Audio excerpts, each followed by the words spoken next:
নমস্কার বন্ধুরা, village kitchen blog চ্যানেলে সকলকে অনেক অনেক ওয়েলকাম জানিয়ে আবারও চলে এসেছি একটা নতুন রেসিপি নিয়ে। আজকের রেসিপিতে থাকছে আমাদের গ্রামের একটা প্রচলিত খাবার ঘ্যাটকোল বাটা বা খারকোল বাটা। এটা বিভিন্ন নামে পরিচিত কিন্তু। তো এই বাটাটা কিন্তু ভীষণ সুস্বাদু হয় খেতে, আর এটা কিন্তু গ্রামের দিকে প্রত্যেকেই খেয়ে থাকেন। প্রথমে দেখো এখানে ঘ্যাটকোল গাছটা আছে, এই গাছটা আমি এখন কেটে নেব গোড়ার ওপর থেকে, মানে গোড়া সমেত তুলব না। তো এখানে দেখো পাতাটা ভালো করে ধুয়ে তারপরে কেটে নিয়েছি। তো কাটার পরেও আরেকবার ধুয়ে নিয়েছি। তো এখানে দেখো টুকরো টুকরো করে নিয়েছি একদম, যাতে করে এটা ভালোভাবে ভাজতে বা বাটা করতে সুবিধা হয়। তার জন্য এরকম ছোট ছোট করে নিয়েছি তো ডাঁটিগুলোকে। এর সঙ্গে সঙ্গে নিয়ে নিয়েছি কিছু রসুন কুচি এবং কাঁচা লঙ্কা চিড়ে নিয়েছি। এবার কড়াইতে গরম জল বসিয়ে দিয়েছি। এখন আমি ঘ্যাটকোলটা ভাপিয়ে নেব কিছুক্ষণের জন্য। কেউ চাইলে সরাসরি ভেজেও নিতে পারো, কিন্তু এইভাবে যদি ভাপিয়ে নেওয়া যায় তাহলে জিনিসটা আরও বেশি ভালো হয়। তো এবার আমি একটুখানি লবণ দিয়ে ঘ্যাটকোলটাকে ভাপিয়ে নেব কিছুক্ষণের জন্য ঢাকা দিয়ে। এই ঘ্যাটকোল বা খারকোলটা যেহেতু একটা কচু জাতীয় প্রজাতির গাছ, তার জন্য কিন্তু এটা গলা চুলকোনোর ভাব থাকতে পারে। তো এর ফলে কি, প্রথমে যদি ভাপিয়ে নেওয়া যায় কিছুক্ষণের জন্য তাহলে গলা চুলকোনাটা কিন্তু অনেকটা অ্যাভয়েড করা যেতে পারে। তো এখানে দেখো আমি কিন্তু ভাপিয়ে নিয়েছি আর ওটা জল ঝরাতে রেখে দিয়েছি। কড়াই গরম করে এর মধ্যে আমি সর্ষের তেল দিয়ে দিয়েছি। সর্ষের তেলের মধ্যে এবার আমি একটা শুকনো লঙ্কাকে দু টুকরো করে দিয়ে দিলাম। শুকনো লঙ্কাটা হালকা ভাজা হয়ে এলে একটা ফ্লেভার দেবে যে।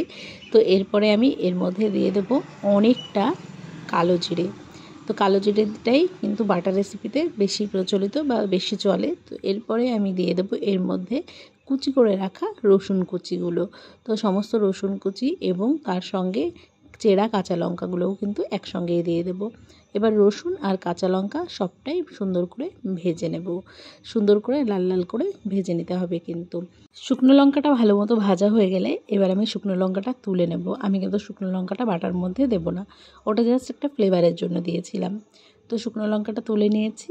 এবার একটু সুন্দর করে ভেজে নেব সমস্ত কিছু।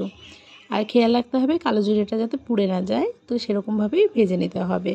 কালো জিরে বাটা খাওয়া কিন্তু ভীষণ উপকারী। কালো জিরে আমাদের শরীরের পেশিগুলোকে আরাম দেয়, মানে পেশি যদি ব্যথা হয় তাহলে সেই ব্যথা থেকে অনেকটা আরাম পাওয়া যায় কালো জিরে বাটা খেলে। তো এর মধ্যে দেখো ভাপিয়ে রাখা ঘাটকোলটা দিয়ে দেবো এখন আমি। তো এটা দিয়ে আমি এখন সুন্দর করে ভেজে নেব। সবসময় খেয়াল রাখতে হবে এটা ভাজার সময় যাতে পুড়ে না যায়। ধীরে ধীরে জাল করে এটা ভেজে নিতে হবে সুন্দর করে। একটু বেশিখানি সর্ষের তেল দিলেও অসুবিধা নেই, একটু বেশি তেল দিয়েও কিন্তু ভাজা যেতে পারে জিনিসটা।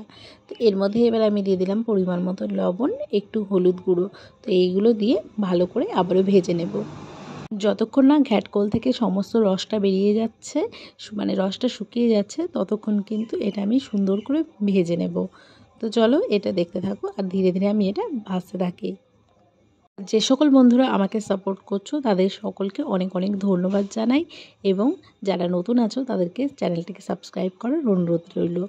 তো এখানে দেখো ঘ্যাটকোলটা কিন্তু ভাজা হয়ে এসেছে, অনেকটা জল শুকিয়ে গেছে। তো এরপরে আর কিছুক্ষণ ভেজে এটা আমি তুলে নেব। ঘ্যাটকোলটা কিন্তু সুন্দর করে ভাজা হয়ে গেছে। এবার আমি ঘ্যাটকোলটাকে তুলে নেব। ঘ্যাটকোলটা যত সুন্দর করে ভাজা হবে, মানে এর থেকে যতটা রস শুকিয়ে যাবে, ততই কিন্তু গলা চুলকোনোর ভয় থাকবে না। রস থাকলে কিন্তু একটু গলা চুলকোতে পারে। তো এইভাবে তোমরা ঘ্যাটকোলটাকে সুন্দর করে ভেজে নেবে। তো এরপরে আমি চলে এসেছি শিলপুতোয় এটা বেটে নিতে। তো আমি এখন বাটাতে এটা বেটে নেব হাতে।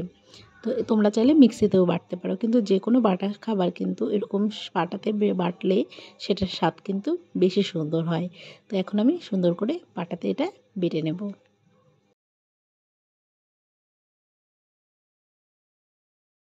তো তোমাদের দেখার সুবিধার্থে আমি এখানে অনেক জলদি জলদি তোমাদেরকে দেখাচ্ছি যে ঘ্যাটকোলটা আমি কীভাবে বেটে নিলাম সুন্দর করে। তো তোমরাও এইভাবে সুন্দর করে ঘ্যাটকোল রেসিপি কিন্তু বাড়ি ট্রাই করতে পারো। এতে করে খেতেও দুর্দান্ত লাগবে, আর এই ঘ্যাটকোলটা দিয়ে কিন্তু ভাত খেতে ভীষণ ভালো লাগে। তো এর মধ্যে রসুনের যে ফ্লেভারটা এবং কালো জিরের ফ্লেভারটা আসে, এই দুটো ফ্লেভারেই কিন্তু ভাতটা খাওয়া হয়ে যাবে। তো এখানে দেখো আমি সুন্দর করে বেটে নিয়েছি, আরেকবার বেটে নেব। তো এটা যতটা ফিনিশ করে বাটা হবে ততটা কিন্তু বেশি ভালো হবে। তো এইভাবে আমি সুন্দর করে বাটাটা বেটে নিচ্ছি। আর এছাড়াও কিন্তু কালো জিরে এবং রসুন আলাদা করেও অনেকে বেটে খায়। এতে করে কিন্তু পেশির ব্যথা থেকে অনেকটা মুক্তি পাওয়া যায়। এছাড়া যারা নিউ মাদার আছে তাদের জন্যও ভীষণ উপকারী এটা। ব্রেস্ট মিল্ক বানাতে কিন্তু খুব সাহায্য করে। তো এখানে দেখো আমি এখন সুন্দর করে বেটে নিচ্ছি। এরপরে আর আমার আজকের এই রেসিপিটা তোমাদের কেমন লাগলো অবশ্যই কমেন্ট করে জানাতে ভুলবে না। আর যদি এরকম গ্রাম্য রেসিপি বা গ্রামীণ এরকম রেসিপি তোমাদের পছন্দ হয় তাহলে আমাকে নিশ্চয়ই বলবে। তাহলে কিন্তু আমি আরও নতুন নতুন এরকম ধরনের রেসিপি তোমাদের সঙ্গে শেয়ার করব।